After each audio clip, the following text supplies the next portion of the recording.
Assalamualaikum warahmatullahi wabarakatuh. Selamat pagi anak-anak kelas 6. Hari ini kita akan belajar IPS tema 2. Melanjutkan yang kemarin kita sudah membahas subtema 1 ya di tema 2. Subtema 2, perjuangan bangsa Indonesia dalam mempertahankan kemerdekaan. Kompetensi dasarnya adalah pertama, memahami makna proklamasi kemerdekaan, upaya mempertahankan kemerdekaan, dan upaya mengembangkan kehidupan kebangsaan yang sejahtera. Yang kedua adalah menyajikan laporan tentang makna proklamasi kemerdekaan, upaya mempertahankan kemerdekaan, dan upaya mengembangkan kehidupan kebangsaan yang sejahtera. Seperti yang kita ketahui bahwa upaya mempertahankan kemerdekaan Indonesia ya, setelah kemenangan sekutu atas Jepang tanggal 29 September tahun 1945, tentara Inggris yang mewakili sekutu mendarat di Jakarta. Pasukan sekutu dipimpin Letnan Jenderal Sir Philip Christison. Mereka bertujuan untuk melucuti senjata tentara Jepang. Semula, bangsa Indonesia menyambut baik kedatangan Inggris. Tetapi kemudian menentang karena kedatangan Inggris ternyata diboncengi oleh NICA atau Nederland Indische Civil Administration, NICA, yaitu pemerintahan sipil Belanda yang dipimpin oleh Van Mook. Mereka bertujuan untuk kembali menjajah Indonesia. Mereka belum rela gitu untuk kalah. Mereka mencoba merebut kembali menjajah Indonesia. NICA membentuk dan mempersenjatai KNIL, maksudnya Tentara Bayaran Kerajaan Belanda. Nah, anggota KNIL adalah orang-orang yang dibebaskan dari tahanan Jepang. Jadi mereka membebaskan tentara tahanan Jepang di Jakarta, Bandung, dan Surabaya itu dibebaskan. Terus dijadikan tentara bayaran Belanda. Nah, perjuangan fisik bangsa Indonesia dalam mempertahankan kemerdekaan. Yang pertama ini ya, perjuangan fisiknya itu mulai perang ya, atau pertempuran Surabaya pada tanggal 27 sampai 30 Oktober 1945. Itu terjadi kontak senjata antara para pemuda Indonesia dengan pasukan Inggris. Dalam pertempuran ini pasukan Inggris dapat dipukul mundur.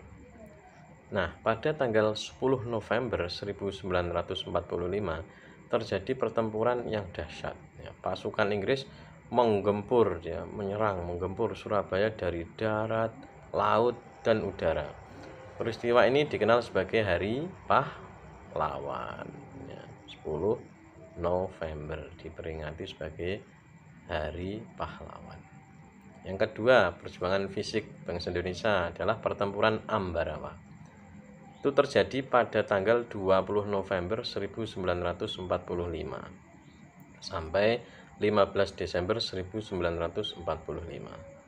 Pertempuran Medan Area. Yang ketiga ini pertempuran Medan Area di kota Medan. Pertempuran pun pecah pada tanggal 13 Oktober 1945. Pertempuran ini merupakan awal dari perjuangan bersenjata bagi rakyat di Medan.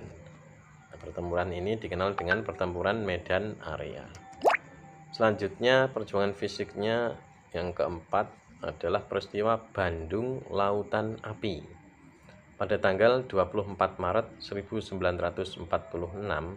semua bangunan dan barang yang ada di kota Bandung itu Bandung bagian selatan dibakar.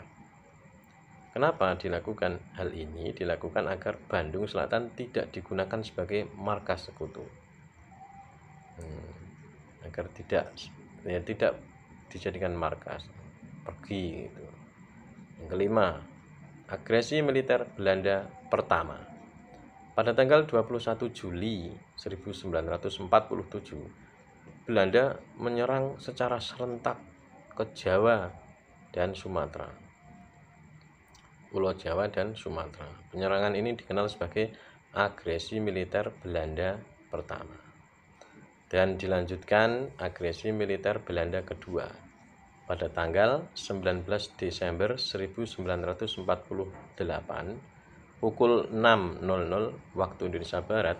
Agresi militer Belanda kedua mulai dilakukan.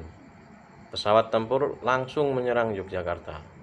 Saat itu Yogyakarta itu menjadi ibu kota Republik Indonesia pada waktu itu ya. Mereka berhasil menguasai seluruh kota Yogyakarta. Kemudian pada tanggal 1 Maret 1949 TNI dan rakyat meluncurkan serangan umum 1 Maret. Mereka berhasil merebut dan menduduki kembali kota Yogyakarta. Nah, perjuangan diplomasi dalam mempertahankan Indonesia tidak hanya dilakukan melalui perjuangan fisik saja ya. Indonesia itu melakukan jalur diplomasi juga. Maksudnya perundingan antara Belanda dengan Indonesia. Perjuangan melalui jalur diplomasi merupakan bentuk perjuangan yang dilakukan melalui perundingan dengan pihak Belanda seperti berikut. Yang pertama itu ada perjanjian Linggarjati pada tanggal 15 November 1946 sampai 25 Maret 1947. Memang lama ya namanya perundingan itu.